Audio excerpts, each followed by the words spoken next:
Profil Joko Pekik, maestro lukis meninggal dunia di usia 86 tahun, karyanya pernah dibeli Jokowi. Kabar duka datang dari pelukis senior Joko Pekik meninggal dunia di usia 86 tahun pada Sabtu 12 Agustus 2023 pukul 8.00 waktu Indonesia Barat.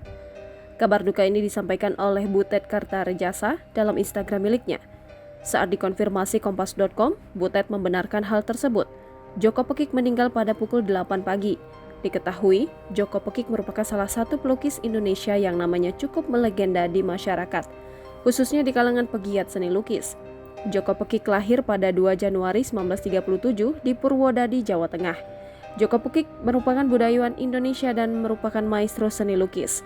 Karya lukisnya yang terkenal adalah Berburu Celeng yang menggambarkan keadaan para pemimpin Indonesia pada masa Orde Baru. Pada tahun 1957, ia masuk ke Akademi Seni Rupa Indonesia, Yogyakarta. 5 tahun kemudian ia berhasil lulus. Joko kemudian aktif di Lekra atau Lembaga Kebudayaan Rakyat, adalah komunitas seniman yang terafiliasi kepada PKI.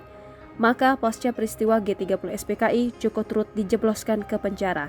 Ia ditahan di Wirogunan. Selama perjalanan karirnya dalam dunia lukis, ia pernah beberapa kali menggelar pameran. Pada akhir tahun 1980-an, lukisannya dijadikan penelitian disertasi oleh seorang mahasiswa bernama Astari Rashid. Sejak saat itu, namanya mulai dikenal masyarakat luas dari dalam maupun luar negeri. Hingga pada tahun 1989, ia mengikuti pameran lukisan di Amerika Serikat. Setelah itu, karya-karyanya selalu terjual dengan harga yang tinggi. Lukisan Berburu Celeng bahkan terjual hingga 1 miliar rupiah. Lukisannya yang dibeli oleh Presiden Joko Widodo bernama Petruk Dadi Ratu Semar Kursinya. Lukisan 5x2 meter tersebut akan dipasang di Istana Negara yang baru di Kalimantan Timur. Lukisan tersebut menggambarkan Petruk berjabat tangan dengan rakyat jelata yang mencintainya.